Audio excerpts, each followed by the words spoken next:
Gerangan apakah yang di atas? Ini saya minta maaf, zaman moden pakainya macam ini. Jadi zaman moden pakainya macam ini. Macam itu. Okey.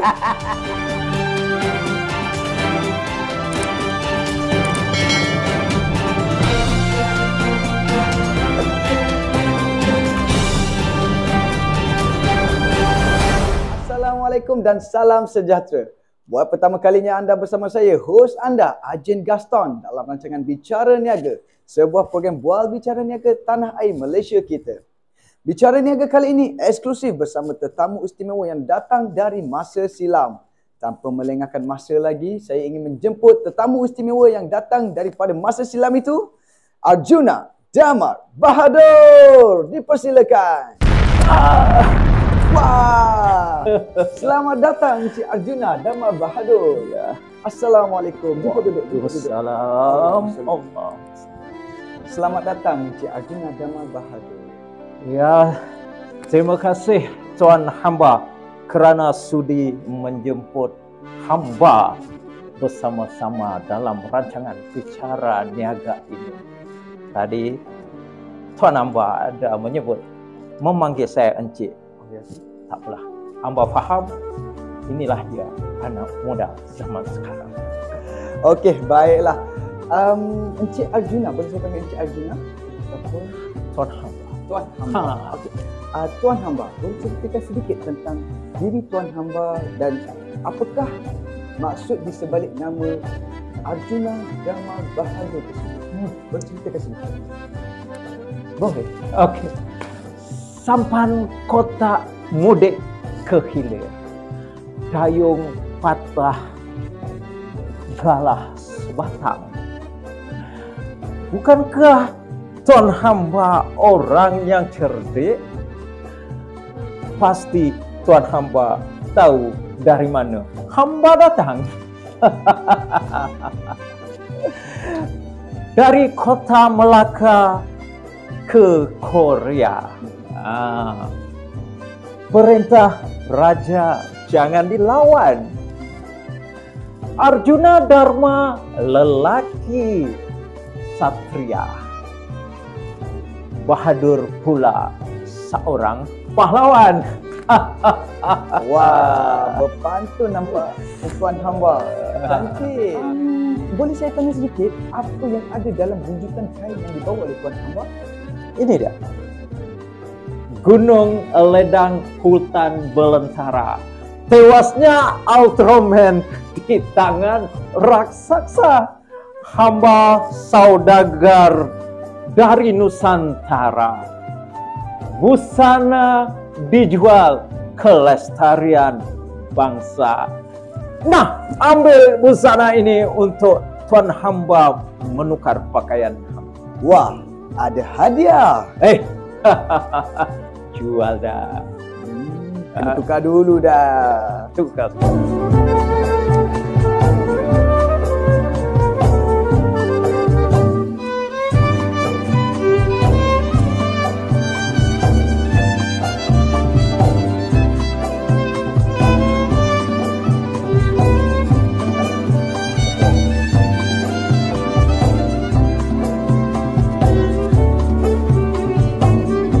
Wah, cantik juga ya busana yang Tuan Hamba beri pada saya. Cuma, saya agak tertanya-tanya, gerangan apakah benda ini? Ini dia anak muda zaman sekarang. Tuan Hamba tidak tahu apa yang Tuan Hamba pegang. Inilah dia warisan bangsa yang sudah ramai manusia lupakan. Hamba nak tahu ini apa dia? Ini apa dia? Ini dialah tanja. Silakan saya cerita sedikit pasal tanja. Apakah yang membezakan di antara tanja dengan tengkolo? Kalau orang panggil tengkolo ini iya juga. Kalau orang panggil tanja iya juga. Tetapi ada kalanya yang dipakai itu dia tengkolok tapi tak boleh dipanggil tanja. Yang ini tanjak dan juga boleh panggil tengkolok. Apa membezakan di antara tengkolok dengan tanjak? Tengkolok ni adalah hiasan di atas kepala yang berbentuk ataupun dibuat daripada kain. Sama juga cuma ini, cuma bezanya tanjak ini mestilah mempunyai 3 ciri yang boleh dipanggil tanjak. Yang pertamanya, tanjak mestilah mempunyai dasar dia ataupun tapak. Ini yang kita panggil dasar ataupun tapak. Yang keduanya, dia mestilah mempunyai simpulan. Di belakang ini merupakan simpulan. Ada beberapa simpulan yang biasa orang guna ataupun orang buat. Yang pertamanya, ada orang buat simpulan ketupat palas, ada garam sebuku dan pelbagai lagi. Ciri yang ketiga, ia mestilah mempunyai yang di atas ini kita panggil karangan. Yang ini karangan. Baiklah, itu tanjak. Tanjak ini pula dipanggil warisan ataupun busana warisan. Tetapi kalau pada masa kini ada 2 kategori sebenarnya tanjak ini. 2 kategori. Yang pertamanya adalah tanjak warisan. Yang keduanya orang panggil tanjak kreasi. Yang membezakan tanjak warisan. Warisan, apabila disebut saja warisan, ia bermakna ada susul galur keturunan, waris. Bermaksud setiap tanjak itu dibuat mungkin daripada sebuah keluarga ataupun tempat, daripada sebuah tempat yang turun-temurun mengekalkan bentuk dan juga ciri-ciri dan juga waktu-waktu tanjak itu dipakai pada majlis tertentu. Tapi kalau kreasi ini dia lebih kepada moden, dia lebih kepada fashion dan dia sebenarnya adalah hasil kreativiti. Kreativiti pengarang tanjak. Contoh, yang ini tanjak warisan yang diberi nama balung raja. Okey, seperti yang kita tahu yang diterangkan oleh Encik Arjuna Damar Bahadur tadi, ada 3 sifat untuk tanjak. Yang pertama ada dia punya tapak, dan yang kedua ada dia punya simpulan, dan ketiga ada dia punya apa tadi ketiga ni?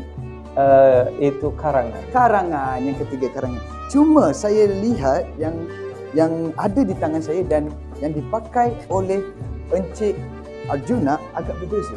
Tuan hamba. Oh, minta maaf. Yang dipakai oleh Tuan hamba agak berbeza. Boleh terangkan sedikit apa perbezaan yang ada di tangan saya dan di atas kepala Tuan hamba? Okey, sebelum itu mari saya pakaikan. Okey. Boleh? Gerangan apakah yang di atas? Ini saya minta maaf, zaman moden pakainya macam ini. Jadi zaman moden pakainya macam ini. Macam itu. Okey. Okey, minta maaf. Topia. Tak ada masalah. Okay. Ini dia cara pemakaian tanjak. Ya. Ini dia. Okey. Satu jari daripada atas kening, ikatan ataupun simpulan di sebelah telinga kanan. Silakan. Okey, cantik. Agak sesuai saya rasa di kepala saya. Okey. Bagaimana dengan busana yang dipakai oleh Tuan Hamba? Saya tengok agak menarik. Tadi Tuan Hamba kata nak tanya pasal topi. Bukan topi, sorry. Tuan Hamba tadi ingin bertanya tentang tanjak yang Hamba pakai. Tahulah saya. Teruskan. Tak payah cut. Tak payah direct tu marah. Asyik cut. Okey, alright. Tanjak, perbezaan tanjak yang dipakai oleh Tuan hamba dengan yang hamba pakai ini sebenarnya, yang inilah yang dinamakan tanjak kreasi. Ini merupakan tanjak yang saya buat, yang saya karang, panggil pengarang. So, saya karang tanjak ini dan ianya mempunyai, masih lagi mengekalkan 3 ciri tapak. Ini ada karangan dan ini ada simpulan. Cuma yang membezakan di karangan ini saja. Tanjak kreasi ini saya karang atas orang kata anugerah yang diberikan kepada saya untuk menghasilkan sesuatu yang saya, apabila saya memakai, saya pun sasul apabila hamba memakai apabila hamba memakainya, hamba akan merasa wah, inilah hasil karangan saya. Saya lagi hamba.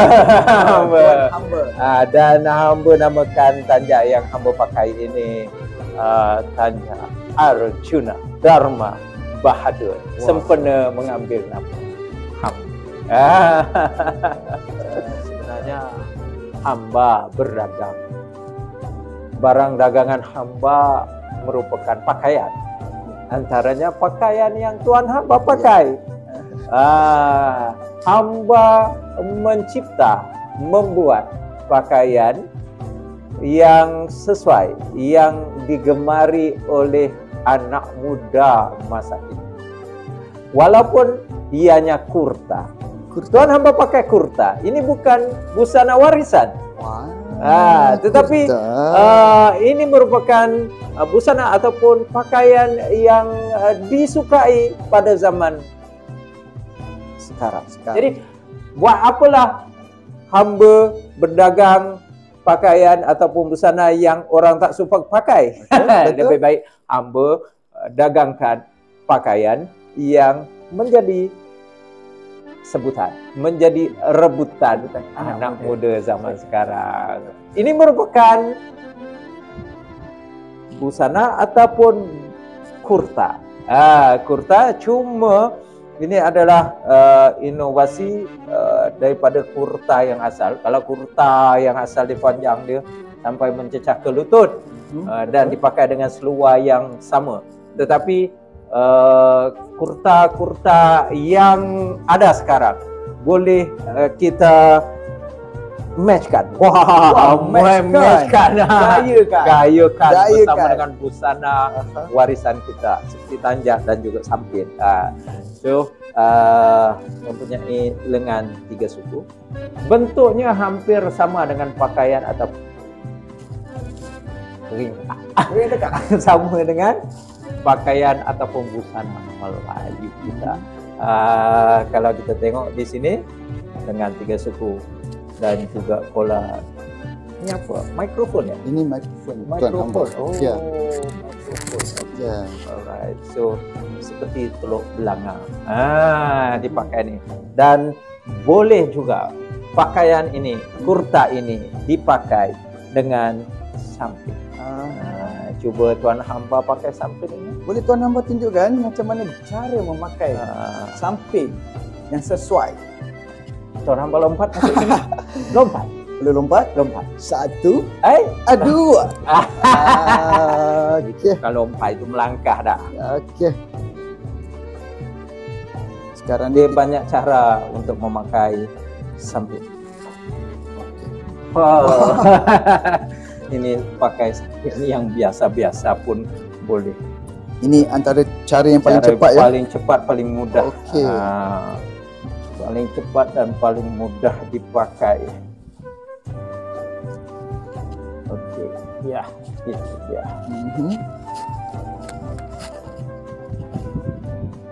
Beginilah anak muda pakai sampin pun tak pandai.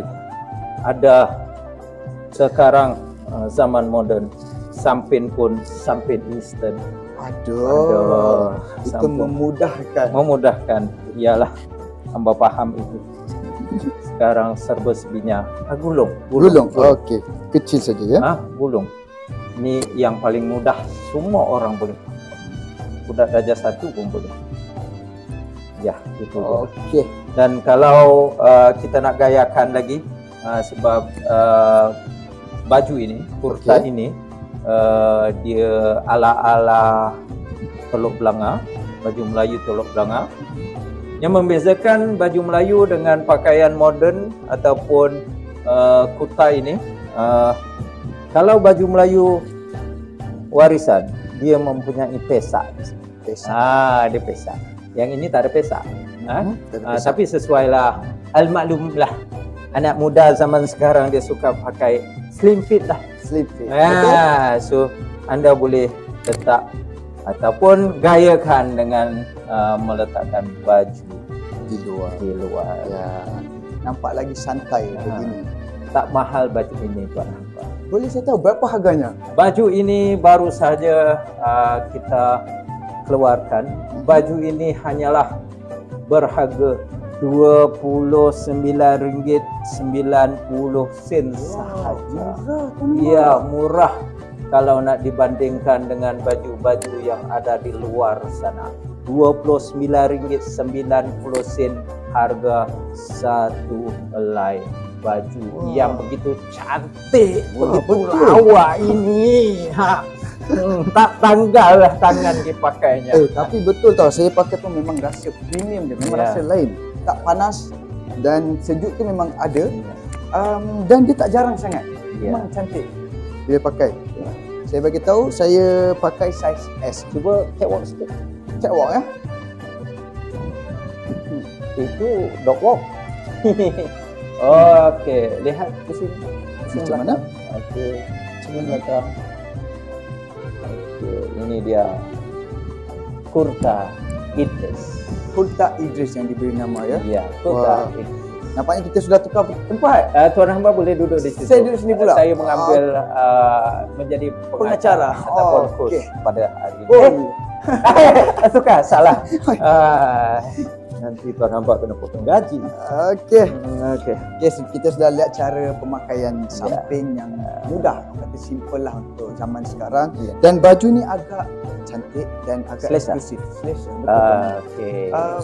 Bila saya tengok balik, macam saya cakap tadi, tak ada panas dia, tak ada regangan dia, stretchable juga dan tidak mudah kusut. Tuan Hamba berhenti seketika untuk iklan. Iklan? Ya. Bagi laluan pada iklan. Jalan. Jalan. Sudah bagi jalan.